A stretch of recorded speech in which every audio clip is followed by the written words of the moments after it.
আসসালামু আলাইকুম। বাংলাদেশ বেতার, রাজশাহী। স্থানীয় সংবাদ পড়ছি শাহানা পারভিন। বগুড়ায় স্থাপিত হতে যাচ্ছে সরকারি টিচার্স ট্রেনিং কলেজ। ইতোমধ্যেই কলেজটি প্রতিষ্ঠার প্রাথমিক কার্যক্রম শুরু হয়েছে।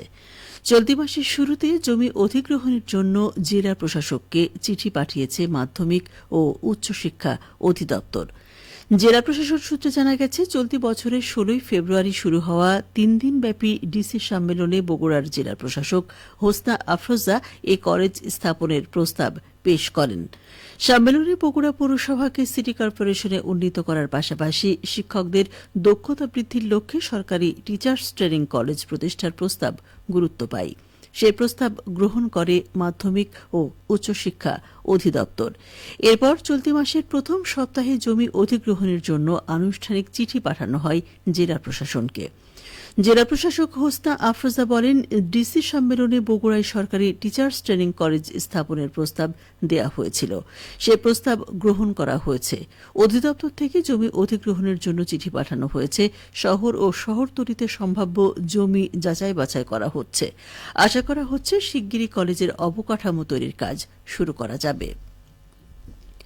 বগুড়ার শাহজাহানপুর উপজেলার পাড়া মহল্লায় রাস্তাঘাট ও ড্রেনেজ ব্যবস্থার উন্নয়ন সহ জনদুর্ভোগ লাঘবে শুরু হচ্ছে ৪৭ কোটি টাকার উন্নয়ন কাজ।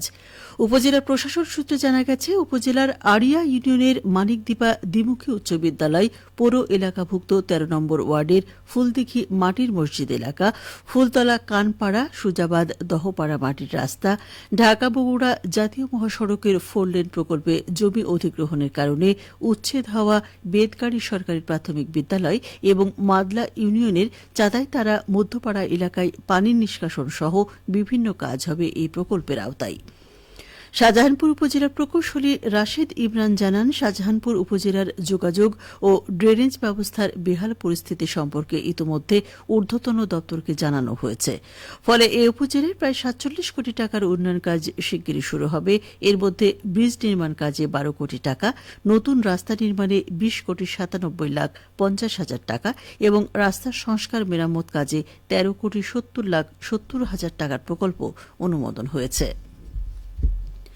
পাবনার চাটমোহরে একটি কোষ্ঠী পাথরের বিষ্ণুমূর্তি উদ্ধার করা হয়েছে। গতকাল উপজেলার নিমাইচড়া ইউনিয়নের মাঝগ্রাম থেকে মূল্যবান এই মূর্তিটি উদ্ধার করেন স্থানীয়রা। পরে পুলিশে খবর দিলে ঘটনাস্থলে কোষ্ঠী পাথরের মূর্তিটি জব্দ করে থানায় নিয়ে আসা হয়। স্থানীয়রা জানান, নিমাইচড়া ইউনিয়নের মাঝগ্রামের লোকমান হোসেন তার পুকুরে জেলেদের নিয়ে মাছ ধরতে নামেন।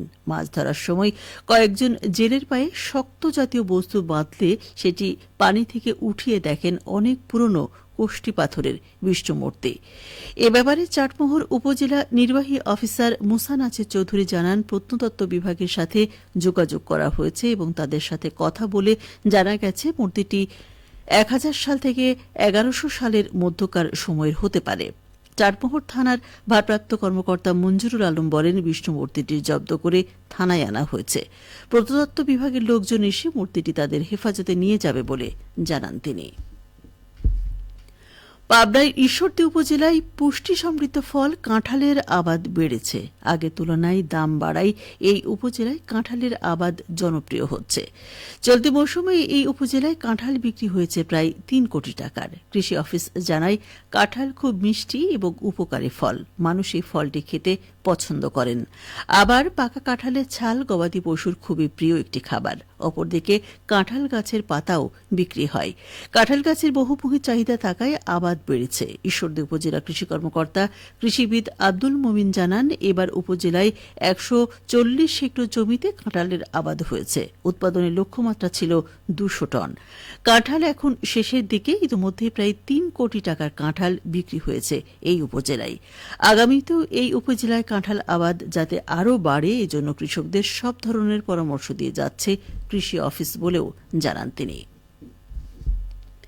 সিরাজগঞ্জের যমুনা নদীতে শুরু হয়েছে যমুনা সাঁতার প্রতিযোগিতা ২০২৫। আজ সকালে জেলার কাজীপুরের মেঘাই বন্দর ঘাট থেকে সাঁতার প্রতিযোগিতা শুরু হয়।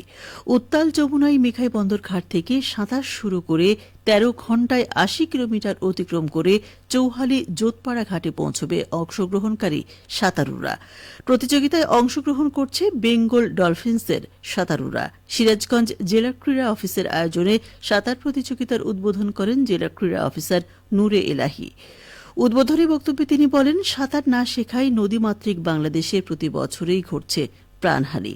ভীতি কাটিয়ে সাঁতার শিখতে সকলকে উৎসাহিত করার পাশাপাশি নদী রক্ষায় জনসাধারণের সচেতনতা বাড়াতেই এই আয়োজন। সবশেষে আবহাওয়া। আজ দুপুর 12টায় রাজশাহীতে তাপমাত্রা ছিল 32.4 ডিগ্রি সেলসিয়াস। এ সময় বাতাসে আপেক্ষিক আর্দ্রতার পরিমাণ ছিল 70%। রাজশাহী ও পার্শ্ববর্তী এলাকায় আজ সূর্যাস্ত সন্ধে 6:52। সংবাদ শেষ হল। আমাদের পরবর্তী সংবাদ দুপুর 2:05।